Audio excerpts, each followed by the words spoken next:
Hello students, कैसे हैं आप लोग। आशा है बहुत अच्छे होंगे। आज जो चैप्टर हम लेकर के आए हैं वो ट्रिगोमेट्री का चैप्टर है और ट्रिगोमेट्री रेशियो है ये। अब आते हैं इसमें ट्रिगोमेट्री। तो ट्रिगोमेट्री क्या है इसको बताने से पहले हम लोग आते हैं पाइथागोरस थ्योरम है क्या। पाइथागोरस थ्योरम में क्या होता था कि दो साइड हमें गिवन रहता था और तीसरा साइड हमें निकालना होता था। इसका फॉर्मूला क्या है? तो इसका फॉर्मूला होता है p square plus b square equal to h square. ये आप लोग क्लास 8 से स्टडी करते आ रहे हैं। ओके, तो इसमें क्या होता है कि इस फिगर में, और ये फिगर कौन सा होना चाहिए? राइट एंगल ट्रायंगल होना चाहिए। इसके लिए क्या होता है कि पी, बी और एच तीनों में से कोई दो साइड आपको गिवन रहता और वो दो साइड में से एक साइड आपको निकालना होता। तो उसके लिए इस फॉर्मूले का यूटिलाइज करते हैं। लेकिन ट्रिगोमेट्री में हम लोग आते हैं, इसमें क्या हम लोग सीखेंगे कि दो साइड, अगर मान लो इसमें एक साइड भी अगर गिवन हो, क्या हो? एक साइड भी गिवन हो। मान लो ये गिवन है हमारा, ये गिवन मान लो P है, परपेंडिकुलर गिवन है। तो इस केस में हम दोनों साइड निकाल सकते हैं। ये भी साइड निकल सकता है, ये भी साइड निकल सकता है। ये किस में हो सकता है? ट्रिगोमेट्री में हो सकता है। और ये क्या था हमारा? पाइथागोरस थ्योरम में। इसमें क्या था कि तीन साइड में से दो साइड क्या था कि गिवन रहता, तीसरा ऑटोमेटिक निकल जाएगा। किस फॉर्मूले पे? तो इस फॉर्मूले पे p square plus b square equal to h square. Trigonometry में हम आते हैं तो इसमें क्या होता है कि अगर एक साइड दिया रहे विथ एंगल, एंगल होना जरूरी है, जैसे 45 डिग्री है, तो अगर एक एंगल अगर गिवन रहेगा और एक साइड अगर गिवन रहेगा, ध्यान से सुनिएगा मेरी बात जो हम बोल रहे हैं, एक एंगल गिवन रहेगा और एक साइड गिवन रहेगा, तो हम दोनों साइड का वैल्यू निकाल सकते हैं। किसमें? ट्रिगोनोमेट्री में। इसमें आते हैं, ठीक है। हाँ, ये कॉन्सेप्ट पहले हमने बता दिया कि इफ ओनली वन साइड, अगर एक साइड को हमें पता हो, वन साइड क्या हो अगर पता हो, तो दोनों साइड हम लोग निकाल सकते हैं। इसमें क्या है कि यदि दो साइड हमारा गिवन हो, ठीक है, क्या हो? दो साइड हमारा क्या हो? इफ टू साइड्स, ठीक है, if two sides are known as find the, है ना, फाइंड द एंगल। अगर दो साइड हमारा गिवन होगा, हम एंगल फाइंड कर सकते हैं। फिर से एक बार रिकॉल कर रहे हैं, अगर दो साइड हमारा गिवन हो तो इसमें हम लोग एंगल क्या कर लेंगे? फाइंड कर लेंगे। इसमें क्या होगा? अगर एक साइड दिया हो, ये 90 है, और एक साइड मान लो गिवन है और एक एंगल हमें पता हो, एक एंगल हमें क्या हो? पता हो, तो बाकी दोनों साइड हम क्या कर लेंगे? पता लगा लेंगे। समझ में आया बात? अब नेक्स्ट ट्रिगोनोमेट्री रेशियो में अब आते हैं। रेशियो का मतलब आप लोग को पता ही है कि वो क्या होना चाहिए? डिवाइड का फॉर्म होना चाहिए। तो डिवाइड का फॉर्म क्या होगा? तो या तो यहां h है ना, ये h है, h का मतलब हाइपोटेनस। तो डिवाइड का फॉर्म जो होगा उसको हम लोग क्या कहेंगे? रेशियो कहेंगे। तो क्या क्या फॉर्म हो सकता है? पहला फॉर्म हो सकता है p बाई h। क्या हो सकता है? p बाई h हो सकता है। दूसरा फॉर्म क्या हो सकता है? b बाई h हो सकता है। तीसरा फॉर्म क्या हो सकता है? यहां तक दिख रहा है? तीसरा फॉर्म क्या हो सकता है? p बाई b हो सकता है। हो सकता है ये फॉर्म। नेक्स्ट हम बात करते हैं 4 नंबर में, इसी को आप क्या करते हैं? अपोजिट कर देते हैं, h by p। Next 5 number में h बाई b। 6 नंबर में b बाई p। दिखाइए, क्लियर है ये? इसके अलावा, है ना, अदर कोई रेशियो आ सकता है क्या? सोचिए आप, आ सकता है? ये नहीं आ सकता है। ये रेशियो हमारा कितना हो गया? 6 रेशियो हो गया। कितना रेशियो हो गया? 6 रेशियो हो गया। p बाई h का नाम रखा गया है साइन, और एंगल्स को रिप्रेजेंट करने के लिए हम क्या कर दिए? थीटा कर दिए। तो ये क्या हो गया? साइन थीटा हो गया। b बाई h इसका नाम दे दिए, इसका नाम क्या आ गया? कॉस थीटा आ गया। P/B इसका नाम क्या दे दिए, tan थीटा दे दिए, परमानेंटली नाम है ये। साइन का अपोजिट cosec थीटा h/p और cos का अपोजिट sec थीटा, यहां b/h है, यहां h/b हो गया आपका। Next b/p cot theta. तो इससे हमें यह मालूम चल गया कि हमारे पास जो रेशियो था दिखाई दिया, p/h, b/h, p/b, फिर h/p, h/b और b/p, ये 6 ही रेशियो हमारे पास आ रहा है, आ रहा 6 रेशियो। और इसी 6 रेशियो को हम लोग क्या कहते हैं, ट्रिगोमेट्रिक रेशियो कहते हैं। ट्रिगोमेट्रिक रेशियो हमारा हो गया, ठीक है। अब बात करते हैं, ध्यान देंगे हम लोग, यहां तक समझ में आ गया कैसे कैसे क्या हुआ जो। अब देखिए इस मार्कर को, आप देखिए 2 मार्कर दिख रहा है, ये परपेंडिकुलर है और ये क्या है, बेस है। कंफर्म, कौन परपेंडिकुलर है, ऊपर वाला ये परपेंडिकुलर है, नीचे वाला ये क्या है, बेस है। अब आप बताइए कि परपेंडिकुलर कौन हो गया, ऊपर वाला परपेंडिकुलर हो गया, नीचे वाला बेस हो गया। इससे यह मालूम चला कि हमारे लिए परपेंडिकुलर जो है ये 2 मार्कर में बदल रहा है। और क्या बदल रहा है, बेस भी बदल रहा है। तो परपेंडिकुलर भी बदल जा रहा है और बेस भी बदल जा रहा है, किसके अकॉर्डिंग, एंगल के अकॉर्डिंग। इस पैटर्न को अगर ऐसे कर दिए, परपेंडिकुलर ये हो गया, बेस ये हो गया। इस पैटर्न को अगर ऐसे कर दिए, परपेंडिकुलर ये हो गया, बेस ये हो गया। तो इसी के अकॉर्डिंग आते हैं हम लोग कि एंगल के बेसिस पर परपेंडिकुलर और बेस क्या होता है, बदलता है, ठीक है, ओके।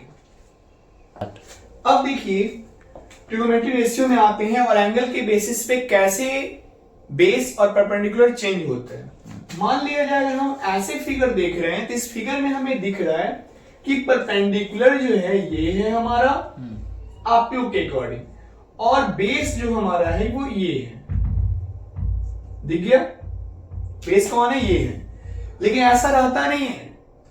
मान लो अगर हम एंगल सी के लिए आते हैं, किसके लिए आते हैं, एंगल सी के लिए, किसके लिए, एंगल सी के लिए, इसके लिए परपेंडिकुलर क्या हो जाएगा, तो यहां पे हमने एक वर्ड लिखा है, सेंटेंस लिखा है, एंगल के अपोजिट वाला साइड परपेंडिकुलर होता है। तो ये एंगल के सामने वाला साइड कौन दिख रहा है आपको, ए बी, तो ए बी क्या हो गया, परपेंडिकुलर हो गया। और अगर हम बात करते हैं बेस, तो बेस कौन हो गया, बीसी, बेस क्या हो गया, बीसी। अब आप बताइए कि ए बी क्या है, पी है, और बीसी क्या है, बेस है। अब P/B किसका रेशियो आता है, तो P/B जो आता है वो tan थीटा का रेशियो आता है। लेकिन यहां थीटा नहीं देंगे, यहां क्या दे देंगे, tan C दे देंगे। क्या दे देंगे, C, क्योंकि C के बेसिस पे परपेंडिकुलर हो गया AB, अब बेस हो गया BC। अब बात करते हैं एंगल A के लिए, किसके लिए, एंगल A के लिए।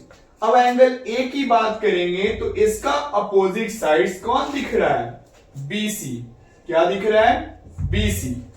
और इस एंगल्स के है ना साथ वाला साइड कौन दिख रहा है, AB दिख रहा है।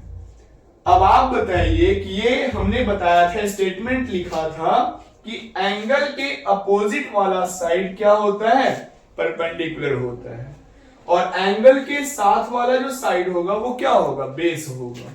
तो आप बताओ कि परपेंडिकुलर, चूंकि एंगल्स का अपोजिट साइड्स कौन दिख रहा है, ए के लिए BC दिख रहा है, और ये क्या दिख रहा है, बेस दिख रहा है, तो B हो गया।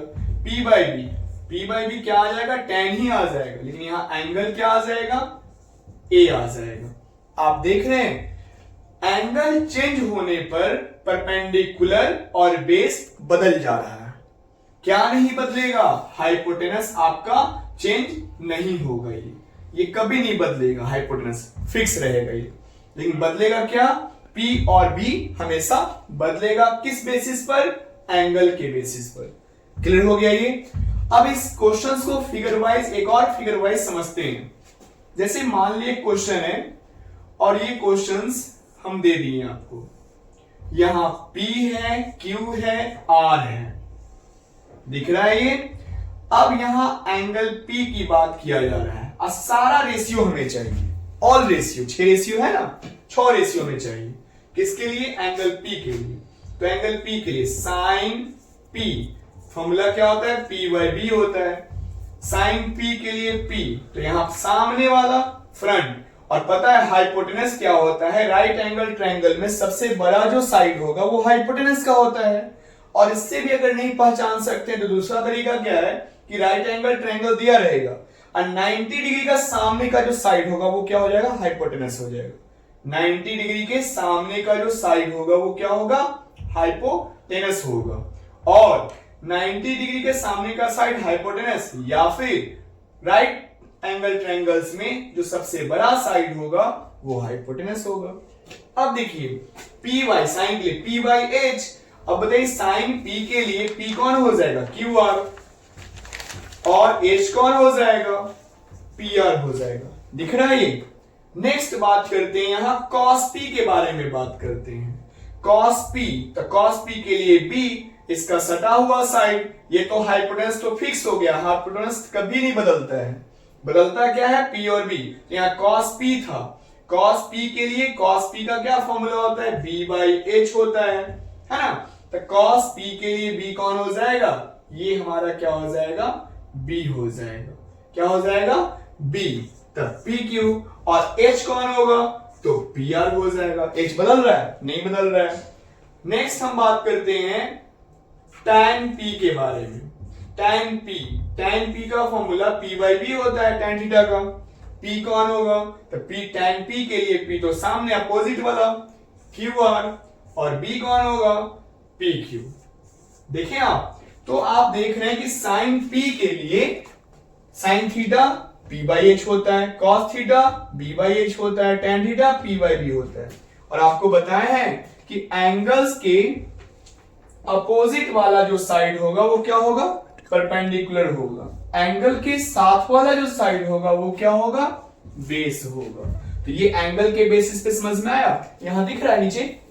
ओके, अब देखोगे साइन P के जगह पे साइन Q ले लेते हैं। साइन Q फॉर्मूला तो P बाई H ही होगा, और साइन Q नहीं लेंगे, साइन R लेंगे। क्या लेंगे?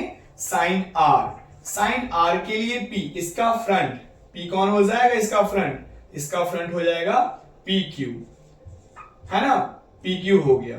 H क्या होगा? तो H तो कभी नहीं बदलता है, तो PR हो गया। आप देख रहे हैं साइन ही यहां भी है, साइन यहां भी है, केवल एंगल बदल जा रहा है। तो साइन P के लिए क्या था? QR बाई PR था, और साइन R के लिए क्या हो गया? PQ बाई PR हो गया। देख रहे हैं ना, एंगल्स के बेसिस पे परपेंडिकुलर और बेस क्या हो जा रहा है? बदल जा रहा है। ओके, अब बात करते हैं cos R के बारे में। B by H, cos R, इसका सटा हुआ साइड, ये बेस हो जाएगा, है ना। तो हो जाएगा क्या? QR हो गया बेस, हाइपोटेनस कभी नहीं बदलता है, PR हो गया। यहां दिख रहा है इसके नीचे।